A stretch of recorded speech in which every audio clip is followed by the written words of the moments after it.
बिस्मिल्लाहिर्रहमानिर्रहीम। अस्सलाम वालेकुम नाज़रीन, प्रोग्राम मुकाबले में मेरे और आमिर मतीन साहब की तरफ से खुशामदीद कहेंगे हम अपने तमाम देखने वालों को। पाकिस्तान के हिस्से में अच्छी खबरों का हम कह सकते हैं कि सिलसिला अब शुरू हो चुका हुआ है। आलमी रेटिंग एजेंसी ने भी पाकिस्तान की जो क्रेडिट रेटिंग है उसको मुस्बत करार दे दिया है और वज़ीर आज़म पाकिस्तान की तरफ से पहले बिजली की कीमतों में कमी का ऐलान किया गया था, मगर अब ये भी खुशखबरी सुनाई गई है कि पेट्रोल की जो कीमतें हैं उनको भी हम लगाम डालने जा रहे हैं। अभी कुछ देर के अंदर जो है वो पेट्रोल की कीमतों के हवाले से अपडेट भी हमारे सामने आ जाएगी। हुकूमत और पाकिस्तान के हवाले से जो चीज़ें हैं वो आपके सामने रखेंगे, मगर इसके साथ साथ पाकिस्तान तहरीक इंसाफ उसके अंदर एक बहुत बड़ी डेवलपमेंट हुई है। ये जो पिछले कई रोज से ये बात गोशगुजार की जा रही थी, हर जगह पर डिस्कस हो रही थी कि शायद मुज़ाकरात हो रहे हैं, शायद कोई बीच का रास्ता तलाश किया जा रहा है, तो इमरान खान साहब की तरफ से आज बाकायदा तौर पे मुज़ाकरात और या फिर डील और इससे मिलते जुलते जो मामलात हैं उनको फौरी तौर पे रोक देने के जो अहकामात हैं वो सादिर उन्होंने कर दिए। मगर इसके साथ साथ उन्होंने जितने भी रहनुमा जो हर रोज आपको दिन में कई मरतबा आपस में इख्तलाफ करते हुए नजर आते हैं, उन रहनुमाओं को ताकीद की है कि अगर आपके दरमियान इख्तलाफ है तो फिर चौक चौराहे की बजाय जो मीटिंग्स हो रही होती हैं उसमें बैठ के आप लोग अपने मसाइल को हल कर सकते हैं। पाकिस्तान तहरीक इंसाफ की बेसिकली अब सोच क्या है, सोच क्या रही है, उनकी स्ट्रैटेजी क्या है, अभी भी कुछ भी क्लियर नहीं है। इसके ऊपर भी बात करेंगे। पाकिस्तान के तमाम सूबों से मुतालिक आमिर मतीन साहब की जो डायरी है वो भी आप लोगों के साथ हम शेयर करेंगे। आमिर साहब, खबरें तो अच्छी बुरी इनका सिलसिला रहता है, लेकिन आज हमें अच्छी खबरों से शुरू करना चाहिए।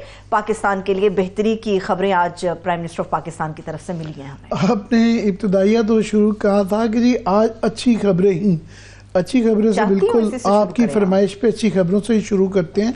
मुस्बत सोच रखनी चाहिए, मगर खबरें कुछ बुरी भी हैं। सो पहले अच्छी खबरें कि फिच ने, जो कि क्रेडिट एजेंसी है, उन्होंने तवील मुद्दती लॉन्ग टर्म जो हमारे कर्जा जात हैं उनकी रेटिंग में बेहतरी करते हुए इसको CCC+ से बढ़ाकर B- कर दिया है और करेंसी की रेटिंग भी B- हो गई है, जो कि अच्छी खबर है। उसके बाद फिर जैसे जिसका प्राइम मिनिस्टर ने भी जिक्र किया कि हमारी तरसीलात जो हैं वो इस महीने रिकॉर्ड $4 बिलियन की हुई हैं और ये क्लेम किया जा रहा है कि इस साल हम $38 बिलियन का टारगेट जो है ना वो अचीव कर लेंगे। टारगेट बल्कि था भी नहीं, पर $38 बिलियन तक चले जाएंगे, जो कि एक बहुत ही बड़ी खबर है। ये सिर्फ 5-6 साल पहले 18 होती थी, तो ये तकरीबन जो है डबल से भी क्रॉस कर रही है पिछले 5-7 साल में, जो कि बड़ी अच्छी खबर है। उसके अलावा एक पेट्रोल की कीमत के हवाले से खबर है। अब फैसला नहीं मुझसे हो रहा कि ये अच्छी कितनी है और बुरी कितनी है। अच्छी खबर ये है कि दुनिया भर में जो पेट्रोल की कीमत पहले यूक्रेन के क्राइसिस की वजह से ये $74 से अब $64 पे आ गई है फी बैरल। ब्रेंट का पैमाना जो है उसके मुताबिक $64 पर फी बैरल आ गई है। ये 60-62 तक भी गई थी, 64 है। ये शायद चूँकि अब अमेरिका में ये ट्रेड वॉर जो चल रही है अमेरिका और चाइना के दरमियान, शायद और भी नीचे जाए, मगर ये $10 74 से 64 पे आ चुकी थी। पहले जो पैसे बढ़ाने थे हुकूमत ने कहा कि हम नहीं बढ़ा रहे, पेट्रोल की कीमत जो है वही रहेगी और वो जो वहाँ से जो है उसकी बजाय पेट्रोल पे लेवी वो $70 कर दी और उन्होंने कहा जी आपको $7 हम बिजली के अंदर फी यूनिट दे रहे हैं। और बाद में चला कि जनाब वो जो $7.5 फी यूनिट बिजली दे रहे थे वो पहले तो जून तक है और उसमें से उसके बाद फिर कुछ उसमें से बरकरार रहेंगे, कुछ नहीं रहेंगे। मगर आम आदमी को इस जेब से फॉर एग्जांपल निकाल के इस जेब में डाल देने वाली बात थी, तो वो पेट्रोल की कीमत कम नहीं की गई। अब जो है मज़ीद नीचे चली गई है और ये उम्मीद की जा रही थी कि शायद $7-8 जो है कम की जाए पर लीटर कीमत, जो कि करनी चाहिए। तकरीबन $10 का मतलब है कम से कम $10 का तो फ़र्क पड़ता है। अभी जो प्राइम मिनिस्टर ने उसको एक बड़ा शुगर कोट करके ऐलान लिया, मुबारकबाद दी और मुबारकबाद ली कि जनाब ये बिजली की कीमत का जो था तो आप शायद थोड़ी सी कम करें या मेरा ख्याल बिल्कुल ना करें, क्योंकि थोड़ा सा उसके अंदर इबाम है। तो उन्होंने कहा जी वो जो हम लेवी बढ़ा रहे हैं पेट्रोल की कीमत कम हो रही है मगर 70 रुपये से लेवी बढ़ा रहे हैं, जो कम करनी थी पेट्रोल की कीमत वो करने की बजाय, तो साथ में उन्होंने उसको एक शुगर कोटिंग जो दी है, एक बड़ी खुशखबरी दी। उन्होंने कहा जी हम बलूचिस्तान के अंदर जो है ना खूनी जो सड़क है जो कि कोयटा से कलात और कराची की तरफ जाती है और चमन वाली सड़क भी जो है, तो उस खूनी सड़क की जगह पे ना हम ये पैसे उधर बलूचिस्तान के लिए ट्रांसफर कर रहे हैं। मतलब पेट्रोल से जो इधर से रिलीफ निकलेगा, पैसे हासिल वो पेट्रोल की कीमत कम नहीं कर रहे, तो यहाँ से जो पैसे कम करने थे उसके ऊपर मजीद टैक्स डाल के वही कीमत रहेगी पेट्रोल की, और वहाँ से जो पैसे निकालेंगे उसको बलूचिस्तान में सड़कों के ऊपर लगाएंगे।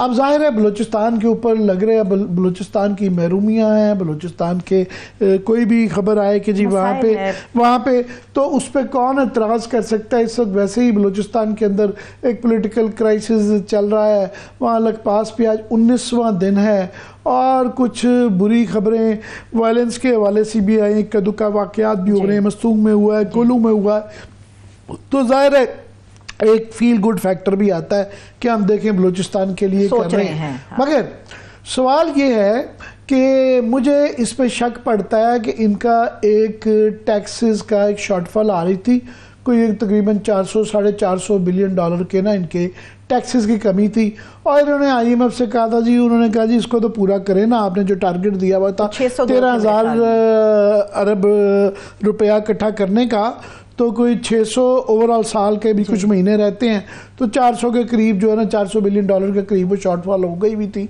शायद उससे थोड़ी सी ज़्यादा।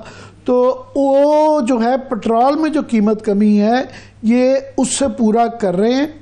बलूचिस्तान की जाहिर है जब बनेगी तब बनेगी, उसका भी जो है बजट के अंदर एलोकेशन की जाएगी, तो ये बजट के आने तक ये शॉर्टफॉल में पैसे एडजस्ट हो जाएंगे, तो वो बनती रहेगी सड़क। ये वहाँ की सड़कों का पहले भी कभी दवा ऐलान होता है, फिर वो ऊपर नीचे डेट्स उसकी होती रहती हैं। बहरहाल ये अब बुनियादी बात ये है कि अवाम को ये जो दुनिया भर में पेट्रोल की कीमत का जो वादा किया गया था उस पर टैक्स लगाई जा रहे हैं, वो कम नहीं कर रहे। चलें बलूचिस्तान पे उन्होंने फिर ऐसी तारीफ़ की बलूचिस्तान की कि हमने देखें कितने अच्छे जज्बात हैं, हम भी उन जज्बात की कदर करते हैं। फिर सरफराज बुगटी साहब ने शुक्रिया भी अदा कर दिया कि ज़बरदस्त किस्म का है। बात ये है, सवाल ये है कि अवाम को आप यहाँ से रिलीफ नहीं दे रहे, चलें अवाम कुर्बानी दे लेगी बलूचिस्तान के लिए, मगर हुकूमत खुद अपने खर्चे कम क्यों नहीं कर सकती। ये एक्सपेंडिचर्स पिछली दफ़ा भी 21% बढ़ा दिया, और उसके बाद हम रोज़ सुनते हैं ये कैबिनेट को 50 से ऊपर क्रॉस कर गई है। हर एक को झंडे की गाड़ियाँ, वो पता चलता है सूबों में भी विफाक में भी गाड़ियाँ खरीदी जा रही हैं, ये कभी बेलारूस चले जाते हैं, दुनिया भर के दौरे चल रहे हैं, ख़ानदान जा रहे हैं, वो कैबिनेट आधी जा रही है, वज़रा जा रहे हैं, ये अल्ले तल्ले जो है। IMF को इतराज़ नहीं है, आप क्यों इतराज़ कर रहे हैं? लंबी जो है ना वो आपके इंटूराज होते हैं, लंबी जो है हटो बच्चों की वो आ रही हैं, अपना खर्चा नहीं बढ़ा रहे, खुद कोई कुर्बानी नहीं दे रही। पार्लियामेंटेरियन, वज़रा, सरकारी मुलाजमों के बड़े जो अफसरान हैं ख़ास तौर पे उनकी तनख्वाहें बढ़ा देती हैं, उसके लिए लेजिस्लेशन भी होती है, अपने खर्चे भी नहीं बढ़ा रहे, अपनी आमदनी भी बढ़ाते जा रहे हैं, और कुर्बानी देने के लिए जना वो अवाम रह गई है। और उसके अंदर सूरत हाल ये है कि सिर्फ दो बता दूँ, इस वक्त 2 रिपोर्ट्स आई हैं बड़ी खौफनाक, जो कि मैं क्विकली बता दूं, फिर हमारे गेस्ट वो कि अपनी खर्चों के हवाले से बाय द वे हम जो ये जो पब्लिक अकाउंट कमेटी के अंदर जो तफसीलात आ रही हैं, इनकी गवर्नेंस का जो हाल है कि खुद ये जो है ना खर्चे ना सिर्फ कम कर रही हैं बल्कि जो उसूली तौर पे करने चाहिए वो नहीं है। एक ये जी कौमी प्राइस मॉनिटरिंग कमेटी है, इसकी एक रिपोर्ट आई है, बिजनेस रिकॉर्डर ने इसके ऊपर बड़ा अच्छा एक एडिटोरियल भी लिखा हुआ है, खौफनाक खबरें। उन्होंने कहा कि जनाब जब होलसेल मार्केट की जो कीमत होती है और रिटेल मार्केट की यानी थोक और परचून के दरमियान 133% का फ़र्क है कि होलसेल में थोक के ऊपर एक चीज़ अगर 100 रुपये की है तो वो रिटेल में दुकानदार 233 रुपये की बेच रहा है। आप ये देखें खौफनाक है, इतनी वो फिगर नहीं। और उनका जी ये जो है ना सूबाई हुकूमतें कीमत कंट्रोल करने में मुकम्मल नाकाम हो रही हैं और अवाम को जो मुनाफाखोरों के रहमो करम पे छोड़ दिया गया है और निगरानी का फुकदान है बेहिस काम कीमतों की के बहरान की वजह करार। और शहरों में सूरत हाल ये है, कोयटा में फॉर एग्ज़ाम्पल आलू की रिटेल कीमत जो है ना होल सेल में 133% ज़्यादा है। मतलब वही है कि अगर 20 रुपए के किलो आलू हैं तो 46 रुपए के बिक रहे हैं मार्केट के अंदर, कई गुना जो है जाके रेट पे चले। और फिर उसके बाद जनाब लाहौर में प्याज फॉर एग्जांपल जो थोक और परचून में 60% ज़्यादा है। कराची में जो रिटेल की होलसेल कीमत है 106% ज़्यादा है कि 106% ज़्यादा जो है ये जो है आलू की कीमत जो है प्याज की कीमत 106 रुपये का फ़र्क है। और यहाँ कोई उसका वाली वारस नहीं है। इन्होंने ये जो मॉनिटरिंग कमेटी इन्होंने एक अपना सिस्टम बनाया हुआ है लॉग इन का कि जी वहाँ पे उन्होंने कहा जी चीफ सेक्रेटरी पंजाब वो हर दौरे में नज़र आते हैं, वो दुनिया का कहीं जाना हो वो चीफ मिनिस्टर क्या तो प्राइम मिनिस्टर क्या वो वहाँ पे नज़र आते हैं। उन्होंने कहा जी उन्होंने पूरे महीने में सिर्फ 3 बार सिस्टम में लॉग इन किया है, उनको परवाह ही नहीं है कि ये क्यों है, ये गवर्नेंस का मिसाइल है ना। और बलोचिस्तान वाले ने वो बाकी तो वो ठीक है सरफराज बुगटी साहब बड़ी बातें कर रहे हैं चीफ सेक्रेटरी साहब ने, उन्होंने तो कल्लूफ ही नहीं गवारा किया कि कोयटा में ये क्यों 133% कीमत आलू की कीमत मार्केट में ज्यादा है। और ये क्रेडिट दें बलोचिस्तान को, मैं क्विकली बता दूं बलोचिस्तान के अंदर कम अज कम जो है उन्होंने कहा जी 88 बार 88 टाइम्स जो है वो वहाँ की कम अज़ कम गवर्नमेंट ने चेक इन किया है। सो ये उनका एक क्रेडिट बनता है। तो ये भी रिपोर्ट है जो अगर आप मुझे इजाजत दें, बिल्कुल मैं यही कहना चाह रही थी चूंकि आपने पब्लिक अकाउंट्स कमेटी की बात किया, पाकिस्तान तहरीक इंसाफ से मुतालिक भी हम बात करेंगे, मौजूदा सियासत पे बात करेंगे। इस वक्त हमारे साथ पाकिस्तान तहरीक इंसाफ के खैबर पख्तूनख्वा से सूबाई सदर और चेयरमैन है पब्लिक अकाउंट्स कमेटी के जुनैद अकबर साहब, वो मौजूद हैं। सर बेहद शुक्रिया आपके वक्त के लिए। जी जुनैद अकबर साहब, आपसे हम PTI के हवाले से, आप KP के सदर हैं PTI के, वो भी बात करेंगे, इमरान खान के मसाइल और मुलाकातों की भी बात करेंगे। मगर पहले मैं ये करूँ कि मैंने ये जो इब्तदाइया दिया है गवर्नेंस का कि पेट्रोल की कीमत ये ट्रांसफ़र नहीं कर रहे हैं, बड़ी अच्छी बात है, कह रहे हैं बलूचिस्तान में वो करेंगे। मगर ये जो गवर्नेंस के मसाइल हैं कि जो है पब्लिक अकाउंट कमेटी की मैं आपकी तफसीलात देख रहा था कि खौफनाक किस्म के वहाँ से फिगर्स आ रहे हैं जो गवर्नेंस की वजह से और बुरी पॉलिसीज़ की इम्प्लीमेंट ना होने की वजह से। वो ज़रा हमारे साथ इस पर पहले शेयर कर लें कि क्या हैं, क्या आप तफसील बताएंगे हमें। बिस्मिल्लाहिर्रहमानिर्रहीम, बड़ी मेहरबानी, शुक्रिया जी। पहले तो मैं आपको बता दूं कि जब से मैं पब्लिक अकाउंट कमेटी का चेयरमैन बना हूं, हमारी ये कमेटी बनी है तो 2 महीने में 118 अरब रुपए की हमने रिकवरी की है और बंदे को तकलीफ भी होती है। आज हमारी वाटर एंड पावर की स्टैंडिंग कमेटी की मीटिंग थी तो हर प्रोजेक्ट जो है वो 400-500% जो है उसकी कास्ट बढ़ गई है। तो जिस तरह हम इस मुल्क को चला रहे हैं, जिस तरह हम इदारों को चला रहे हैं, तो बंदे को बहुत ज्यादा तकलीफ होती है कि किस तरह हम मुल्क को लेके जा रहे हैं। न कोई जिम्मेदारी उठाता है, न कोई ओनरशिप लेता है। ये मेरे पास तफसील मेरे सामने पड़ी हुई है कि पब्लिक अकाउंट कमेटी ने 2 माह में 18 अरब रुपए 53 करोड़ की रिकवरी की है। और ये बताया जा रहा है कि सिर्फ जो है वापडा में 58 गाड़ियों के गलत इस्तेमाल की तफसील है, फिर गलत अलॉटमेंट की वो हैं, फिर जो है वापडा का बताया गया है कि 27,049 एकड़ ज़मीन खरीदी गई है मगर महकमे के नाम ट्रांसफ़र नहीं की गई। बस सर जी हर जगह पर यही हालात है और इससे हमारे प्रोजेक्ट जो है उसका जो ड्यूरेशन भी है वो भी बढ़ रहा है। 2-3-4-5 साल में मुकम्मल होने थे वो 10-10, 12-12 साल में चले गए। तो एक तो कास्ट बढ़ रही है, दूसरी ये है कि जो प्रोजेक्ट टाइम पे कंप्लीट नहीं होते तो उसका जो हमें पर डे जो नुकसान हो रहा है वो अलग है। लेकिन बदकिस्मती ये है कि यहाँ न कोई पूछने वाला है और न किसी ने ये उठाना है कि हमें ये इस मुल्क का हम पे भी कुछ हक है, इस जमीन का हम पे। हर बंदा बस ये कह रहा है कि मैंने ज्यादा से ज्यादा कमाई करनी है। तो बहुत बुरे हालात है। हर मिनिस्ट्री को देखे, न मिनिस्ट्रियों के अंदर जो है कोई इंटरनल ऑडिट सिस्टम है, ना वही ऑडिट पैरे बार बार आ रहा है, वही चीजें। बस हर बंदा कोशिश कर रहा है कि कम से कम टाइम पे ज्यादा से ज्यादा कमाई करे। तो इस पे तो मैं तो मुझे तो बहुत तकलीफ होती है जिस तरह एक मिनिस्ट्री को देखता हूँ, एक सेक्रेटरी साहिबान की। मैं हैरान रहता हूँ कि ये तो कुर्सी पे बैठने तो है, वो अपनी मराद तो लेते हैं, लेकिन जो जिम्मेदारी है वो जिम्मेदारी अदा करने को कोई तैयार नहीं है। जी जुनैद अकबर, आप केपी के जो हैं सदर हैं पीटीआई के, साथ में आप एमएनए भी हैं। ये 3 कांग्रेसमैन जो अमेरिका से आए थे, तो यहाँ ये तासुर दिया गया था हमें पीटीआई की तरफ से कि जी वो आएंगे और इमरान खान की रिहाई की बात करेंगे। अब उनको 2-3 दिन हो गए हैं, वो पूरे जो है पंजाब से भी हुए हैं, यहाँ पे काफ़ी मुलाकातें भी हो गई हैं। पहले तो उनके साथ जो मुलाकात में कुछ लोग आपके गए, वहाँ पे आतिफ खान गए और शायद अमजद साहब गए, मगर कुछ लोग कहे जी हमें नहीं मिला जो है। फिर आज जो है कल भी उनकी जो पार्लियामेंट के अंदर मीटिंग और आज मीटिंग जो है वो यही वो रहा कि जी मुलाकात हुई नहीं हुई, वो इनविटेशन मिला नहीं मिला। मगर कहीं भी ये इतला नहीं कि जो लोग चंद मिले भी हैं तो किसी ने इमरान खान के हवाले से बात की है, याद सादिक साहब ने, बल्कि ये उनका बयान है, वो कहते नहीं उन्होंने बिल्कुल भी इमरान खान का कहीं जिक्र ही नहीं किया।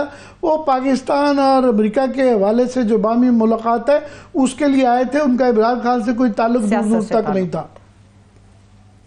नहीं, आप मैं पहले तो ये बता दूं कि हमने कभी ये नहीं कहा था कि कोई आ रहा है इमरान खान के लिए। उसकी अपनी ऑफिशियल विजिट थी, उससे वो उसको पता होगा कि किस मकसद के लिए आ रहे हैं। हाँ, हमारे कुछ लोग गए थे जिसमें जो हमारी फॉरेन स्टैंडिंग कमेटी के मेंबरान थे उसको दावत मिला था, जो फ्रेंडशिप ग्रुप होती है यूसे क्या, उसको भी दावत मिला था, कुछ स्पीकर साहब की तरफ से कुछ लोगों को दावत मिला था।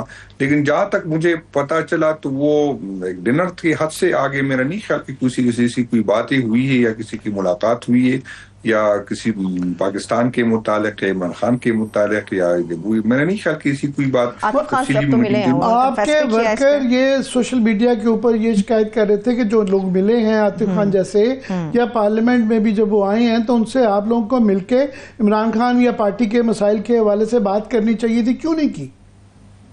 नहीं, मैं आपको यही बताने की कोशिश कर रहा हूं कि वहां पर जो इनविटेशन थी वो कोई पार्टी के सिर्फ पीटीआई के लोगों को नहीं थी, उसमें तकरीबन सारे जो मुख्तलिफ पॉलिटिकल पार्टी के लीडरान थी, क़यादत थी, एमएनएस थे, सबको इकट्ठे बुलाया था। तो जहां तक मैंने उन लोगों से सुना तो उसने कहा कि नहीं, इस तरह की कोई मीटिंग नहीं थी कि जिसमें हमें मौका मिलता कि यार या उसकी तरफ से बात हुई थी या हमारी तरफ से बात हुई थी।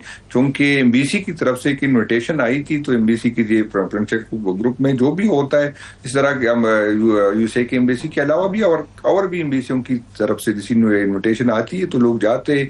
तो मेरा नहीं ख्याल कि इस तरह की कोई मुलाकात किसी पार्टी की क़यादत की उसके साथ हुई है। जी, ये हम गोरख धंधे का सुनते आए थे, नुसरत फतेह अली ने कवाली भी गाई भी है कि ये तुम एक गोरख धंधा हो। ये अब एक गोरख नाका आ गया है, वो पता चला है कि ये उसी के मुतालिक थी शायद, कि उससे आगे जो है आपके लोग, उनकी फैमिली को आज बताया गया कि उनकी इमरान खान की बहनों को उससे आगे ही नहीं जाना गया, इस दफ़ा फिर मुलाकात नहीं करवाई, वकला की शायद मुलाकात हुई है। तो क्या उस पर ख़ास तौर पे ये भी सुनते थे कि जी आज इमरान खान की जो है वो वीडियो के ज़रिए जो है अदालत के अंदर पेशी करवाई जाएगी, वो पता चला जी वहाँ पे इंटरनेट बैठ गया है, क्या कहेंगे? ये सर जी, मैं तो इस पे उसको इस मुल्क की बदकिस्मती कह सकता हूँ कि जिस अमेंडमेंट के जरिए जो जज साहिबान, आज अगर चीफ जस्टिस साहब हो या दूसरे जज साहिबान हो, जिस अमेंडमेंट के जरिए हमारी खवातीन को उठाया गया था, हमें जो है हमें लालची दी गई थी, हमें ऑफर आई थी, जब इस तरह की अमेंडमेंट हो तो इस तरह की जब लोग आते हैं तो फिर मैंने नहीं ख्याल कि हमें उससे कोई उम्मीद जो है रखनी चाहिए। पहले तो जज साहिबान को वो आईनी तरमीम जिसमें तारीख में कभी इसकी मिसाल नहीं मिलती, जिस तरह की आईनी तरमीम की गई थी। खान साहब ने भी आज इस चीज को कहा कि हमारा अभी भी कानून के मुताबिक हम आगे बढ़ेंगे, इसके अलावा तो कोई और ऑप्शन नहीं है। नहीं, मैं बिल्कुल, हम जितनी भी है फोरम है हम इस्तेमाल कर रहे हैं, लेकिन मैं आपको बताता हूं कि पीटीआई की आदत आज भी कोशिश कर रही है कि हमारे वर्कर्स का इत्मीनान भी हो, अदालतों पे बहाल हो और अदालतों पे कायम रहे। लेकिन जो मैं देख रहा हूं, इतना प्रेशर है, इतनी हमारे वर्कर्स की तरफ से, हमारे वोटर की तरफ से, मैं उस दिन से डर रहा हूं जब हमारा वर्कर जो है वो हमारे बगैर निकल आए, क्योंकि सबको पता है कि अदालतों से रिलीफ नहीं मिलती। आपको मैं बता बता दूं कि पिछले 7-8 दिन से आपने कीपी में देखा कि तकरीबन हर डिस्ट्रिक्ट में बहुत बड़े बड़े एहतजाज हुए, का कुछ में मैं भी गया हूं।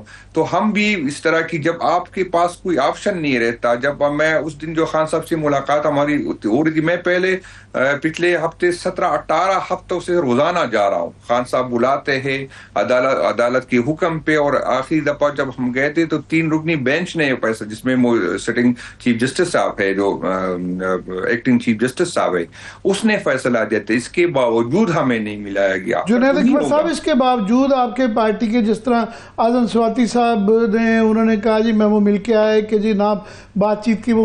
अब लेटेस्ट जो है इमरान खान से जो लोग वकला मिल के आए हैं, तो क्या खबर है उनकी बातचीत के हवाले से, क्या वो कह रहे हैं? नहीं, खान साहब ने कभी भी डायलॉग का, जमहूरी लोग जो है वो डायलॉग पे यकीन रखते हैं। हम कभी ये नहीं कहेंगे, और ना खान साहब ने कभी कहा कि हम इदारों के साथ नहीं बैठेंगे। मैं बार बार ये बात कहता हूं कि इस इदारों को मैं ओन करता हूं, खान साहब ओन करते हैं। मैं इदारे के सरबराह से नाराज हो सकता हूं, मेरा उससे गिला हो सकता है, लेकिन इदारे मेरे अपने हैं। मैं चाहता हूं कि मजबूत इदारे हों, क्योंकि मजबूत इदारे मजबूत पाकिस्तान की अलामत है। जुनैद अकबर साहब, ये मैं एक और इशू है, क्योंकि महदूद वक्त है, इसलिए मैं ज़रूरी है पूछना आपसे कि मादनियात का जो बिल है केपी के अंदर, ये अलीमा खान के हवाले से ये बयान आया था कि जी जब तक इमरान खान रहा नहीं होते हैं तो ये बिल जो है ना, हम इसको पास नहीं करेंगे केपी के बिल को। मगर आज उसका एक रिफॉर्म्ड वर्जन आया है, और ये बताया जा रहा है कि जो एतराज़ात किए जा रहे थे पार्टी की तरफ से, उनको जो है दूर कर दिया गया है। और क्लियरली एक तबका आपके पार्टी के लोगों का है, जिसमें अलीमीन गंडापुर भी हैं, वो कह रहे हैं कि जनाब इसको पास कर दिया जाए। तो अभी लेटेस्ट क्या है पार्टी की पॉलिसीज बिल के हवाले से? नहीं, पार्टी तो क्लियर है इसमें कि जब तक खान साहब की रहनुमाई न हो, जब खान साहब की इजाजत नहीं है, तो हम न किसी ऐसे बिल को हम उस पर न बात होगी न उसको मंजूर करेंगे। और इसमें यह है कि मैं आपको बता दूं कि यहाँ पर जो है वो इत्तेमाद का फुकदान है। जब इदारों की तरफ इशारा हो, जब इस तरह के स्ट्रेटेजिक हो, जब बिल में स्ट्रेटेजिक की बात आती है, तो लोग उस पे उसको अगर अच्छी नीयत से भी हो फिर भी लोग घबराते, क्योंकि माजी हमारे हमें यही बताता है, इदारों पर लोगों का इत्तेमाद खत्म हुआ है। तो वो किसी सूरत जब तक खान साहब की रजामंदी न हो, खान साहब की इजाजत के बगैर न कोई बिल पास होगा, न कोई इसमें वोट देगा। वो तो क्लियर है हमारे, हमने पहले से पार्टी को भी आज जो लोग मिलके आए हैं वकला इमरान खान से, उनका क्या कहना है कि उनकी तरफ से क्या पैगाम आया है? नहीं, उसमें तो क्लियर खान साहब ने कहा है कि पहले मुझे अलीमीन साहब आके मुझे ब्रीफ कर दे, और फिर मैं पॉलिटिकल लोगों से मिल के फिर आपको जवाब दूंगा। तो जब तक मैं पॉलिटिकल लोगों से नहीं मिलूंगा तो मैं इसकी इजाजत नहीं दूंगा, और जब तक खान साहब की इजाजत नहीं होगा तो किसी बिल को हम मंजूर होने नहीं देंगे। इसमें वैसे खान साहब ने मना भी कर दिया कि आप लोग पब्लिकली भी ये जो मादनियात का बिल है इसके ऊपर ज्यादा बातचीत ना करें। जो बैरिस्टर गौहर साहब की मैंने गुफ्तगू सुनी, उसके दरमियान उन्होंने ये बताया कि इमरान खान साहब ने मादनियात के बिल के ऊपर ये भी कहा है कि मुशावरत तो होगी, लेकिन आप लोग भी खामोश रहें। बिल्कुल कहा है कि दोनों साइड बात न करे, जो उसके हक में, जो उसके खिलाफ है। लेकिन ये बात क्लियर है कि जब तक खान साहब की इजाजत नहीं होगा तो हम उसके किसी बिल को, ये सारी पार्टी में इसका ये सब एक पेज पे, इसमें कोई दूसरी राय नहीं। आपने ये ऐलान कुछ अर्सा पहले किया कि 20 तारीख को इस महीने की जो है, आप अगर इजाज़त मिल जाएगी इमरान खान से तो इस्लामाबाद में जो है एहतजाज अपना करेंगे। वो इजाज़त मिल गई है? अब स्टेटस क्या है, लाएअमल क्या है आपका? सर जी, हमें तो पिछले 4-5 महीने से पॉलिटिकल लोगों की मुलाकात नहीं करा दी गई। तो हमारे पास पहले भी मैं कहता था कि मेरे मुख्तलिफ ऑप्शन है, जिसमें डी चौक की तरफ है, जिसमें डिस्ट्रिक्ट वाइज है, जिसमें रीजन वाइज है, जिसमें हमारे सूबों के बॉर्डर्स पे है। तो मुख्तलिफ ऑप्शन है, हमारी तैयारी है। आप देख रहे हैं कि रोजाना पे तकरीबन हर दूसरे दिन तो तीसरे दिन या कभी रोजाना मैं मुख्तलिफ डिस्ट्रिक्टों में जाता हूँ। एक दिन पे, परसों जो मैं हजारा था तो मैंने एक दिन में 6 प्रोग्राम किए थे, और आपने देखा कि हर प्रोग्राम में हजारों लोग शामिल थे।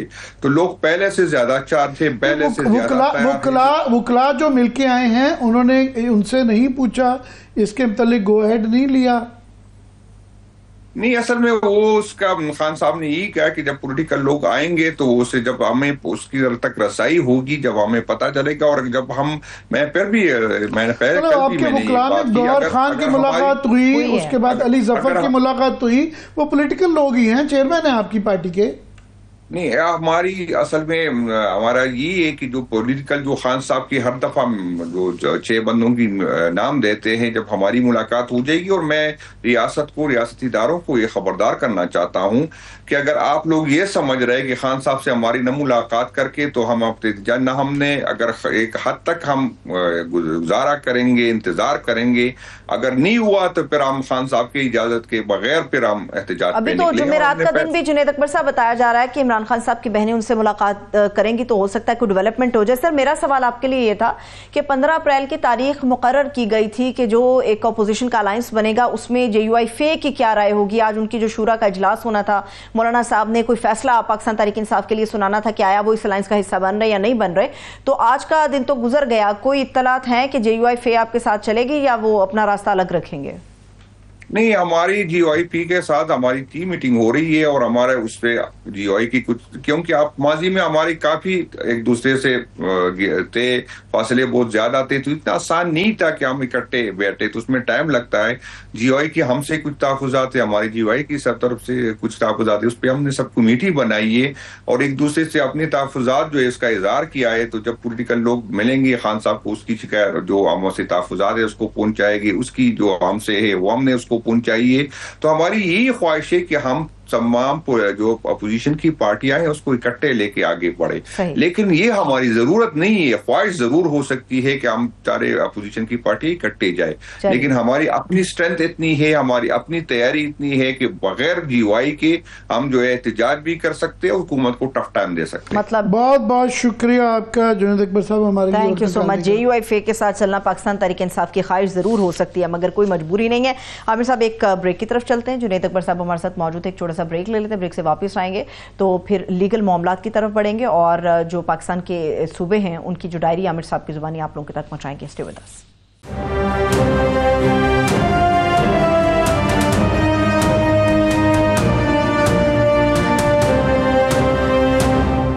ब्रेक के बाद एक मरतबा फिर से खुशामदीद कहेंगे हम अपने तमाम देखने वालों को। आमिर साहब, ये जो पॉलिटिकल गुफ्तगू हमारी चल रही थी इसमें पाकिस्तान के तमाम हिस्सों की तो बात करेंगे, मगर मुझे एक बात आपकी बहुत ज़्यादा खटक रही है, IMF से रिलेटेड है। आपने इससे पहले आगाज़ में बड़ा कहा कि जी इनके अपने गवर्नमेंट के खर्चे कम नहीं होते और अवाम कुर्बानी दे, तो IMF ने एतराज़ नहीं किया, आप क्यों करते? आपने मेरे इस सवाल का जवाब नहीं दिया मुझे। मैं जो IMF का मैं पहले जिक्र एक गवर्नेंस की बात कर रहा था। चारों सूबों की सूरत हाल बहुत ही गंभीर है, चारों सूबों के अंदर कुछ ना कुछ मसाइल हैं, मगर लार्जली पाकिस्तान की गवर्नेंस का मसाइल है। ये रोज़ तकरीरें शहबाज शरीफ साहब कर देते हैं, रोज़ जो है एक PR आ जाती है, रोज़ इश्तिहार चल रहे हैं, ये सारे है। मगर जो रिपोर्टें आ रही, मैंने आगे एक जिक्र किया है कि इनकी अपनी जो प्राइस मॉनिटरिंग कमेटी का बताया हुआ 133% थोक और परचून में फ़र्क है यार। एक जो मार्केट से ख़रीद के आता है वो 100 रुपए की, वो 250 रुपए की बेच रहा है आगे, तो कोई पकड़ने वाला नहीं, कोई पूछने वाला नहीं है। और बाकी साथ में मैं नहीं कह रहा ये खतरनाक बात है, क्योंकि IMF का याद रहे कि तलवार हमेशा लटकती रहेगी। उनकी जो लेटेस्ट रिपोर्ट आई है, ये शहबाज राना साहब की रिपोर्ट है। उन्होंने कहा जनाब उन्होंने 30 इदारों से वो गवर्नमेंट के मिले हैं और उन्होंने अपनी जो रिपोर्ट दी है उसके अंदर उन्होंने कहा जी बहुत बड़े जो है ना, बड़े बड़े यहाँ शॉर्ट कमिंग्स हैं, बड़े ही नकाइस हैं पाकिस्तान की गवर्नेंस के, और यहाँ की जो ब्यूरोक्रेसी है वो टोटली पोलिटिसाइज्ड हो चुकी है, सियासत की नवर हो चुकी है, और यहाँ पे जो इनकी ऑर्गेनाइजेशनल अकाउंटेबिलिटी है, कोई इनका एहतसाब नहीं है, कोई इनकी पकड़ दकड़ नहीं है, और बस शॉर्ट टर्म गोल पे, दिहाड़ी पे, डे टू डे एडॉकिज्म के ऊपर टोटल जोर है। ये IMF कह के गया है। उन्होंने 12 दिन का उनकी लीगल टीम आई भी थी मिशन, और 30 इदारों से मुलाकात के बाद ये वो फैसला दे के गए। वो मजीद रिपोर्ट में उन्होंने कहा है, ये शहबाज राना के बकौल, कि उन्होंने ये कहा है कि पाकिस्तान की सिविल सर्विस जो है ये बहुत ज़्यादा सिफारिश और पोलिटिसाइज्ड हो चुकी हुई है, और पॉलिटिकल बेसिस के ऊपर ही इनकी जो है ना ट्रांसफर पोस्टिंग मतलब मेरिट पे नहीं होता। जी जी। और उन्होंने कहा जी इनकी जो ये स्टेट ऑन एंटरप्राइजेस जो हैं, ये जो हमारे इदारे हैं सरकारी जो है, इसलिए तबाह हुए हैं कि इसके अंदर टोटली जो है चेयरमैन भी सियासी बुनियादों पे लगाए जाते हैं और बोर्ड भी जो है इसके सियासी बुनियादों पे हम जिक्र करते रहते हैं। मगर खतरनाक बात है कि ये IMF कह रहा है कि आपके ये बड़े बड़े गैप्स हैं। क्या जनाब, ये टोटली जो है ना अपनी मनपसंद लोग जो है ना सियासी पार्टियां लगाती हैं, टोटली पेट्रोनेज बेस्ड के ऊपर, और सरकारी मुलाजिम जो है वो जो है सिर्फ खुश करने के लिए गवर्नमेंट को वो करते हैं। और करप्शन का यहाँ पे कोई इदारे बनाए हुए हैं, मगर ना नैब, ना FIA, ना पुलिस, या एंटी करप्शन जो है कोई यूनिफॉर्म्ड एंटी करप्शन की इनकी पॉलिसी नहीं है। एक एडहॉकिज्म है और उसके अंदर चेरी पिकिंग करते हैं कि जिसको पकड़ना होता है उसको ठोक देते हैं, जिसको छोड़ना होता है उसको छोड़ देते हैं। ये IMF है। हाँ। अब आ जाते हैं कि इसके असरात सूबे पे मादियात का, तो आपने देख लिया KP की सिक्योरिटी की सिचुएशन भी वहाँ पे है, और वहाँ पे जो ये अच्छी बात है कि ये कोशिश की जा रही है, मगर वहाँ पे उन्होंने साफ कहा है कि जनाब पहले इमरान खान से या माहौल बनाएंगे, मुलाकातें करेंगे, गोएड वहाँ से आएगा। सिंध का जो पानी का मसला है वो गंभीर होता जा रहा है। कल जो है याद रहे कि 17 तारीख को उमरकोट में इलेक्शन है, नवाब यूसुफ तालपुर के वफात के बाद वहाँ पे बाई इलेक्शन है, और वो उसके ऊपर बड़ी नज़रें पड़ी हुई हैं क्योंकि वो एक टेस्ट केस है कि हमेशा कई दहाइयों से वहाँ पे नवाब साहब जीतते थे, अब उनकी वहाँ पे बेवा खड़ी हुई हैं, तो वहाँ पे उनके मुकाबले पे इस दफ़ा हालांकि उनकी बड़ी कंट्रीब्यूशन रही हुई है, बड़े बड़े सुलझे हुए बड़े वज़ेदार किस्म के आदमी थे यूसुफ तालपुर साहब। तो नॉर्मली वो एक सिंपथी वोट होता है, वो कह रहे हैं कि वहाँ इस दफ़ा कंपटीशन है क्योंकि GDA पीपल और PTI और नून लीग का कैंडिडेट जो है वो भी आपस में सब इकट्ठे हो गए हैं, उनकी बेवा इलेक्शन पे खड़ी हैं उनके मुकाबले में, तो इस वक्त टफ टाइम हो सकता है। तो क्योंकि मार्जिन वैसे बहुत ज़्यादा था, पिछली दफ़ा वो 1 लाख वोट से भी ज़्यादा का था, सो अगर वहाँ क्लोज मार्जिन भी हो जाता है तो वो इंडिकेशन होगी सिंध के अंदर एक रिजेंटमेंट का, एक वो इंडिकेटर होगा। और रिजेंटमेंट उसकी जो पानी की है वो मसले जो हैं वो बढ़ते जा रहे हैं कि पहले ही पीपल्स पार्टी फंस गई है वहाँ पे, वो टॉप लीडरशिप तहसीलदारी और बिलावल भी आज गायब हैं, वो 2nd टियर 3rd टियर की मीटिंग करा देते हैं, वो बयान दे देते हैं, मगर करते हैं तो वो अगर वो करारदाद भी पास करते हैं PTI के साथ मिलके नेशनल असेंबली में, इसका मतलब है कि शायद उनको फिर गवर्नमेंट से अलहदा होना पड़ेगा, जो कि यहाँ पे कम से कम वफाक में कैबिनेट हिस्सा नहीं है मगर मज़े पूरे ले रहे हैं। सो ये एक बहुत बड़ा फैसला होगा और इस्टेब्लिशमेंट को भी नाराज़ करना होगा। सो ये जो है ना डबल गेम, ये कब तक चल पाएगी, लोग ये इससे राजी नहीं होंगे, उनको स्टांस लेना पड़ेगा क्लियरली। लेकिन आमिर साहब अगर वो उनका साथ नहीं देते तो फिर अपने वोटर्स को बहुत बड़ी तादाद में पीपल्स पार्टी नाराज कर देगी, वो भी करेगी। और अभी ये मजीद बढ़ गया है कि पानी का बड़ा सीरियस मसला है कि पहले ही पंजाब ने भी, अब उन्होंने कहा जनाब आप भी हमारा पानी जो है ना वहाँ पे ले रहे हैं हमारे हिस्से का, तो पहले ही पंजाब में ख़त लिख चुका है। अब जो है सिंध ने आज एक ख़त लिखा है कि अप्रैल के पहले अशरे में सिंध का पानी जो है वो 62% की किल्लत है, और पंजाब के अंदर के भी जो है कैनाल्स के अंदर 54% किल्लत है। और जो है सिंध ने तकरारी तौसा कैनाल खोलने पर इरसा के आगे एहतजाज किया है, तो ये बढ़ गया है। पंजाब में किसान, जाहिर है हम जिक्र करते रहते हैं, किसान सड़कों पे आए हुए हैं और गवर्नमेंट तुली हुई है, रोज जो है ना कभी ट्रैक्टर स्कीम, फलानी स्कीम किसानों की जरूरत है, आज भी एक इश्तिहार इतने अखबारों में आए हुए हैं। और भाई उनको आप ये छोटे छोटे जो है ना जो छोटे लॉलीपॉप ना दें, वो कहते हैं हमें उजरत दें, वो 3900 मांगते हैं, चले वो नहीं लेनी है, आपने जो सपोर्ट प्राइस देनी है। एकदम से आप लिबरलिज्म पे आ गए हैं कि जी फ्री पॉलिटिक्स जो है इस मुल्क के अंदर कहाँ रेगुलेशन है कि आपको उनकी लागत जो है वो उससे भी कम। यहाँ 2000 से 2500 का रेट मार्केट का आया है। दुनिया में इंटरनेशनल मार्केट में देखें तो वो तकरीबन अगर ये जाएं तो 2800 के करीब मैं कल तखमीना लगा रहा था रेट है। मगर अगर आप अमेरिका से, ऑस्ट्रेलिया से, कहीं से भी इंपोर्ट करते हैं, फ्रेट शेड डाल के वो 3500-3800 के दरमियान, तो जो रेट बाहर का पड़ेगा उनको खुदा के लिए दे। इंडिया के अंदर इसीलिए हमें फूड शॉर्टेज रहती है, हमें बाहर से मंगवाना पड़ता है, बजाय इसके कि बाहर के किसानों को दें, अल्लाह करे ना मंगवाना पड़े, मगर आप इनको दे दें। पंजाब में सो ये एक सिचुएशन है, छोटा किसान बलूचिस्तान का अभी वो 19वां दिन है, अभी क्राइसिस वो नहीं हुआ। सो ओवरऑल जो है वो एक प्रॉब्लम सारे सूबों में चल रही है, और उसके अंदर ये कोई जो है पीटीआई को जो धरना वरना देते हैं तो फिर और मसाइल होते हैं, कई मसाइल खड़े हो जाएंगे, ट्रांजिट रूट का बड़ा इशू बन जाएगा। चलिए इसके ऊपर तो आमिर साहब हम नजर रखे रहेंगे। अभी जरा हम कुछ लीगल मामलात की तरफ भी बढ़ते हैं। हमारे साथ नुमाइंदा खुसूसी हैं 92 न्यूज़ के साकिब बशीर साहब। बहुत शुक्रिया साकिब, थैंक्स सो मच आपके वक्त। जी साकिब, ये 2-3 मामलात चल रहे हैं। एक तो आज ये था, ये हमारी एंकर साहबा जो है ना, सरहद कल बड़ी वो थी कि कल बड़ा दिन है, इमरान खान को शायद अदालत में लाना पड़ेगा, और वो फिर बताया गया कि वीडियो कॉन्फ्रेंस है।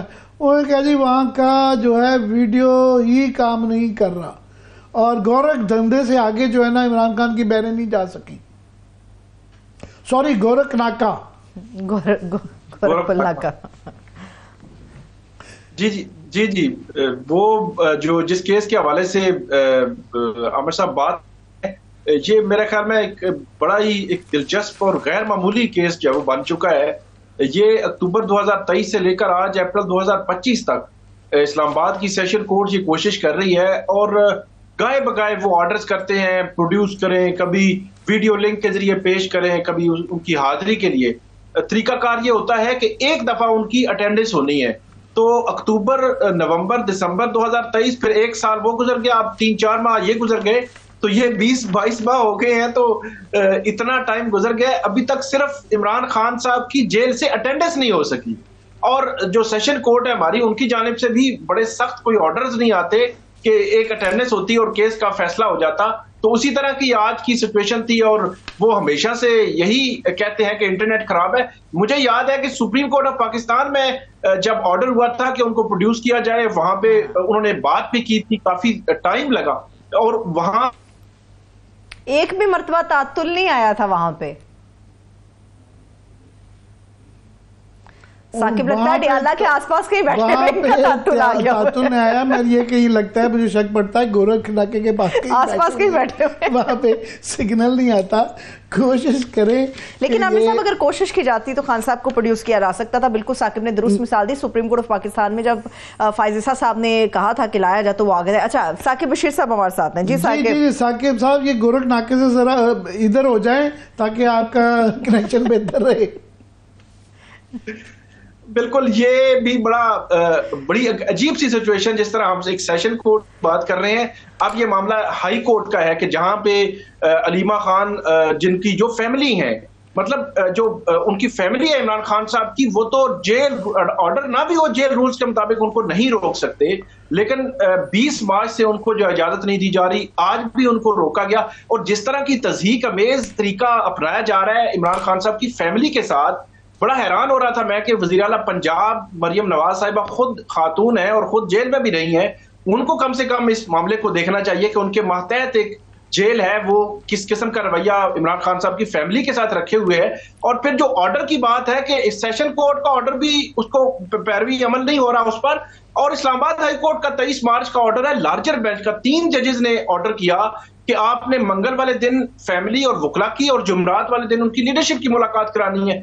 सिर्फ 3-4 जो मनपसंद या उनकी जो मर्जी के लोग होते हैं उनकी मुलाकात मंगल वाले दिन करवाई जाती है। लिस्ट का भी कोई हिसाब किताब नहीं रखा जा रहा, और फैमिली की मुलाकात सिरे से करवाई नहीं जा रही। और इसके लिए 3-4 अप्रैल को शिबली फराज साहब ने कंटेम्प्ट ऑफ कोर्ट की पिटीशन फाइल की थी हाई कोर्ट में, वो आज तक नहीं लगी। इस तरह की कई जो है कंटेम्प्ट की कई बेताशा दरखास्तें पड़ी हुई हैं। बात बुनियादी ऑफकोर्स अखलाकी मामला तो है कि बड़ी एक वैसे ही एक देख के इमरान खान की बहनें ज़मीन के ऊपर वो बैठी हुई थी, इमरान खान वो नज़र आता है, अखलाकी तो एक सवाल है ही है, मगर असल तो कानूनी है कि बेदर पे अदालतों के ऑर्डर की कोई वक़्त नहीं रह गई। चाहे वो 6 मुलाकात जो बंदों की PTI के जो फहरिस्त जानी थी, चाहे वो हो, चाहे उनको पेश करना हो, चाहे उनके ख़ानदान की मुलाकात, ये तमाम जो हैं ये अदालत के ऑर्डर्स पे हो रहे हैं। अदालत के ऑर्डर को सुप्रिटेंडेंट पुलिस साहब वो उठा के उधर भेजते हैं, मगर कोई सुनवाई नहीं, कोई रोब नहीं रह गया पाकिस्तान में अदालतों का। असल में मामला कुछ इस तरह था कि पहले जो अमल नहीं हो रहा था ऑर्डर्स पे, तो कंटेम्प्ट ऑफ कोर्ट की एक पिटीशन चल रही थी, वो मिशाल यूसुफजई का एक मशहूर केस है। तो उस को जो चीफ जस्टिस है उन्होंने लार्जर बेंच में मंगवा कर उसको डिस्पोज ऑफ कर दिया, और लार्जर जो अडियाला जेल के हुकाम है उनसे पूछा तक नहीं था कि क्यों नहीं आपने अमल किया। अब उनके अपने ऑर्डर, मतलब 3 जजेस जो है वो लार्जर बेंच जो है वो हाई कोर्ट का सबसे बड़ा बेंच लार्जर बेंच ही होता है, 3 जजेस का ऑर्डर है और उसको उस पर बिल्कुल जो है वो अमल नहीं किया जा रहा। हम देख रहे हैं कि ये 26वीं आईनी तरमीम या उस तनाजुर में जो तब्दीलियां आई थी उसके बाद उसका जो अमली मुजाहरा भी कहीं ना कहीं हमें नजर आ रहा है कि जो एग्जेक्टिव है उस पर उस तरह वो अमल दरामद नहीं हो रहा, या फिर अदालतें भी उसको उस तरह नहीं देख रही कि एक ऑर्डर पास होता है और उस ऑर्डर पर असल में ये बुनियाद रखी गई थी। एक और टेस्ट केस आ गया, ये तो मात्र अदालतों के ऑर्डर हैं। अभी ये जो सुप्रीम कोर्ट के पास इस्लामाबाद हाई कोर्ट के 6 जजेस की जो दरख्वास्त है और भी लोगों की दरख्वास्त है, ये 17 तारीख को जुमेरात को गालबन उसकी भी नेक्स्ट हेयरिंग होनी है। तो वहाँ पे एक बहुत बड़ा ये क्वेश्चन आ गया हुआ है कि आया वो जो वहाँ से आए थे जज जो है जो कि ट्रांसफ़र होके आए थे, उनको एक्टिंग चीफ जस्टिस से परमानेंट करना है, फिर उनकी सीनियरिटी का मामला है। तो इधर वे एक बहुत बड़ा सवाल है कि अगर उनको जो है दरख्वास्त जो है रद्द कर दी जाती है तो फिर तो ये जो है वो हम बड़े इंटरेस्टेड होंगे, मेरे जैसे लोग भी, जूरिस्प्रूडेंस के स्टूडेंट भी, कि दलाइल ग्राउंड्स क्या देंगे। और अगर वो जो है नहीं वो करते तो फिर एक मातर पितर आज़ाद पाकिस्तान में तो फिर ये माछे जेल जाया करेंगे जिस तरह सियासतदान जाते थे, अदालतें भी, जज भी इस तरह ही ट्रांसफर पोस्टिंग हुआ करेगी।